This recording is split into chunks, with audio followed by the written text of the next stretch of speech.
So, backstory. My dad died when I was 9 and my mum when I was 15. After my mum died, my godmother adopted me.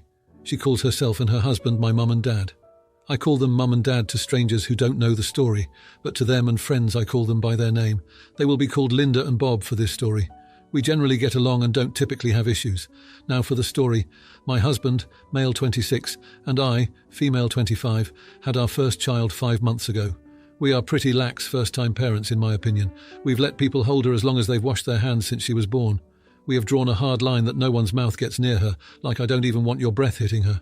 We've had issues with Linda, female 62, not respecting that. She is constantly trying to kiss her cheeks or putting my baby's hands in her mouth. I've told her time and time again that this is not acceptable, and I don't want my child getting sick. I've shown her videos of other babies with RSV and infection 19. She always agrees and says she won't do it anymore. My daughter and I went to her house for lunch this last Sunday, and while she was holding my daughter, I went to the restroom. While in there, I heard Bob, male 64, gasp and say Linda's name. When I came out and asked what happened, Linda gave Bob the look of, "You better keep your mouth shut."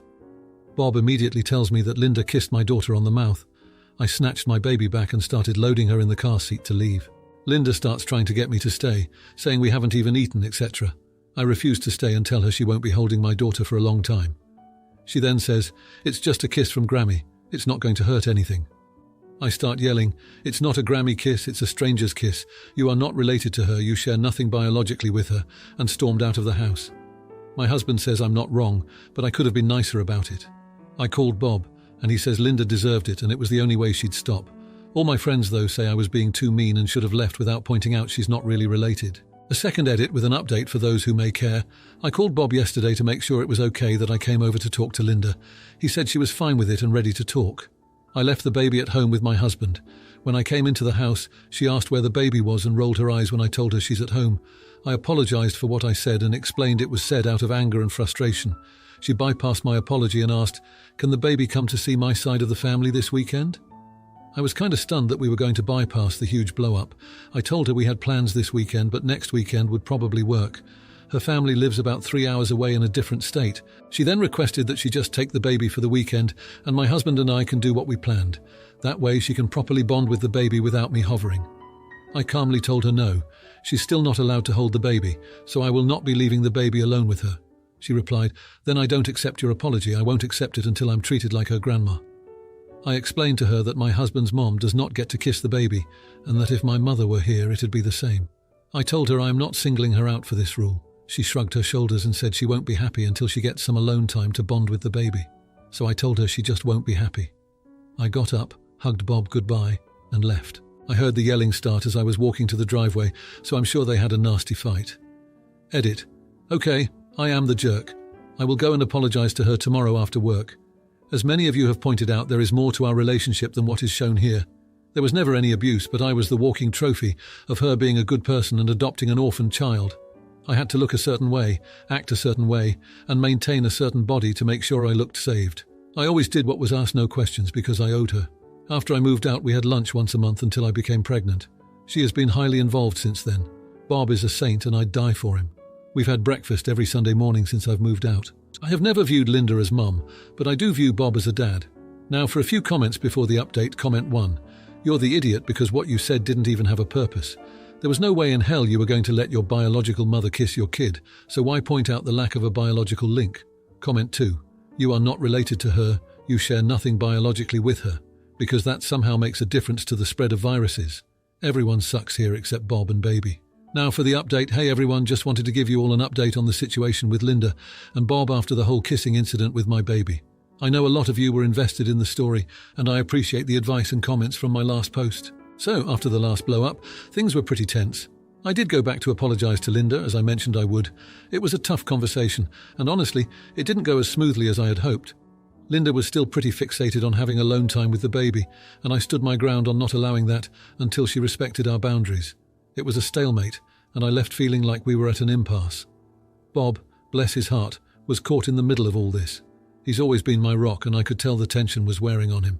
We continued our Sunday breakfasts and he tried to mediate between Linda and me, but it was clear that things weren't going to change overnight. A couple of weeks passed with minimal contact. My husband and I stuck to our guns, and Linda seemed to be slowly coming to terms with the fact that she wasn't going to get her way. It was a tough period, but it gave us all some space to cool off and think about what family really means. Then, something unexpected happened. Linda reached out and asked if we could all sit down and talk, just the four of us. I was hesitant, but Bob encouraged me to give it a shot, so we agreed. We met at their house, and Linda had prepared a small meal. It was awkward at first, but then Linda did something I never expected. She apologized.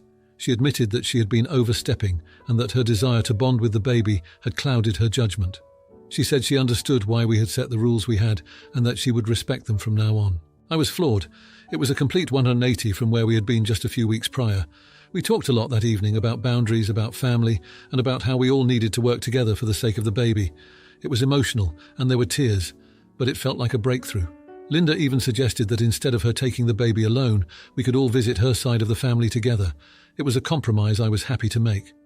The next weekend, we took the trip to visit Linda's family. It was a long drive, but it went surprisingly well. Linda was on her best behavior, and it was clear she was making an effort. Her family was welcoming, and it felt good to see them bonding with the baby in a way that respected our wishes. Since then, things have been so much better. Linda has kept her word, and our relationship has improved significantly. Bob seems relieved that the tension has eased, and my husband and I feel like a weight has been lifted. We've even started having family dinners once a week, something we hadn't done in a long time.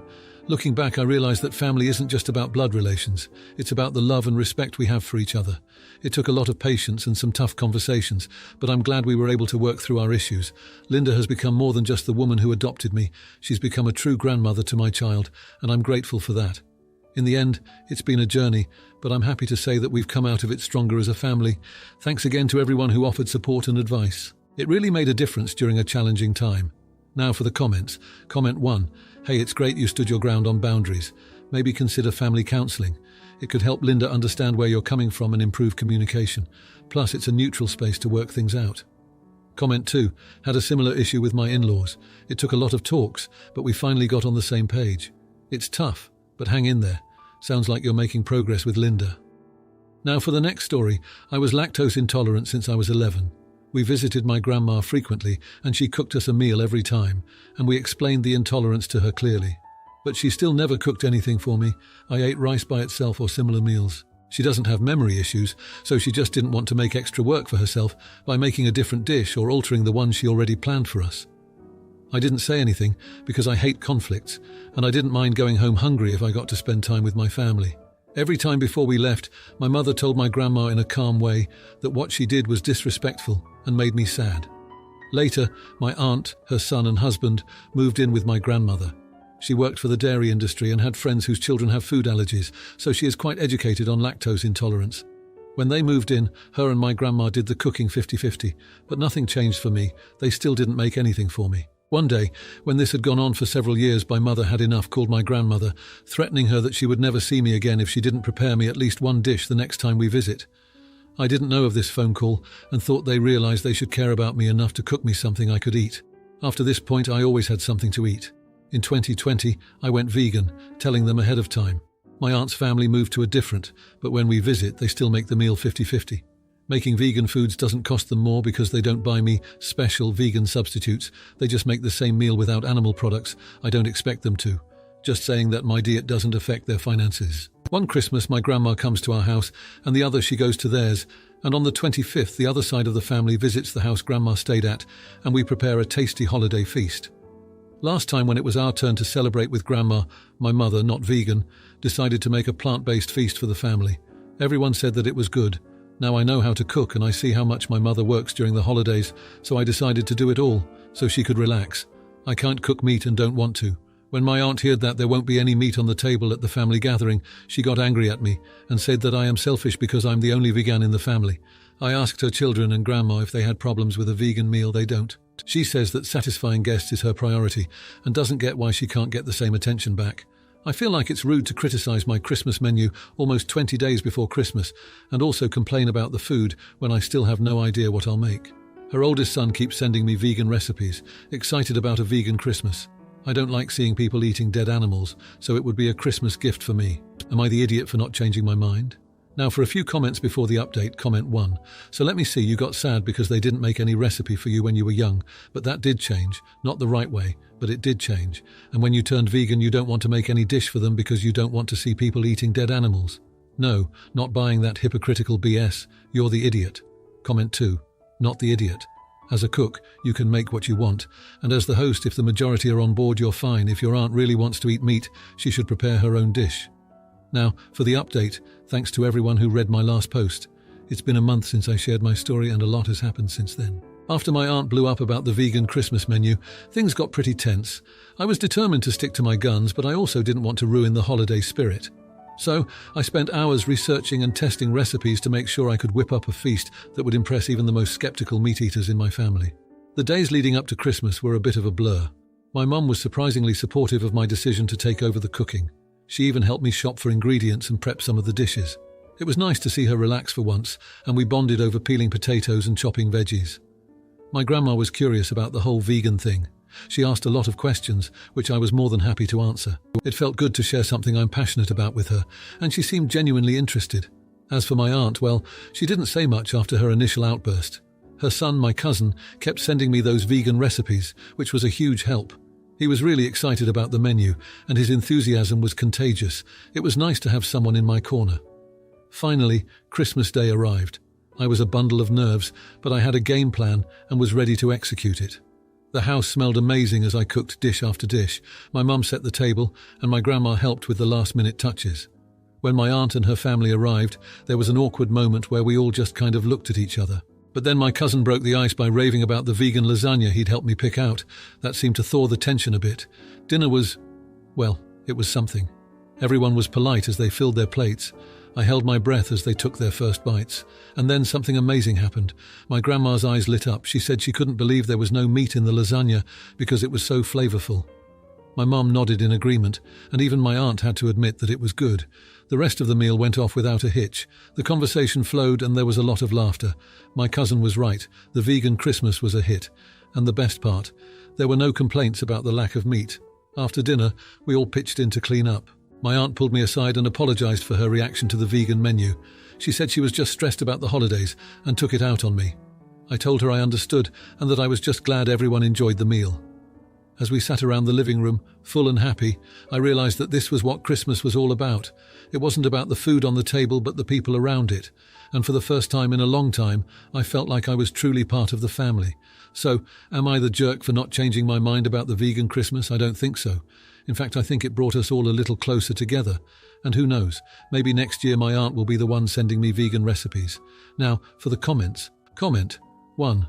Oh honey, navigating the culinary minefield of family gatherings is tougher than a well-done steak at a vegan barbecue. You're not the villain for wanting to share your plant-based passion. It's like trying to DJ at a silent disco. You just want everyone to dance to your tune for a night. Comment 2. Curious, did your aunt ever explain why she felt you were being selfish?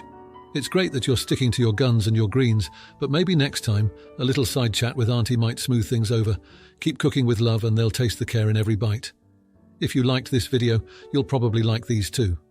Also, while you're here, please consider subscribing. It's your support that keeps this channel alive and allows me to make better and longer videos. Have a great day.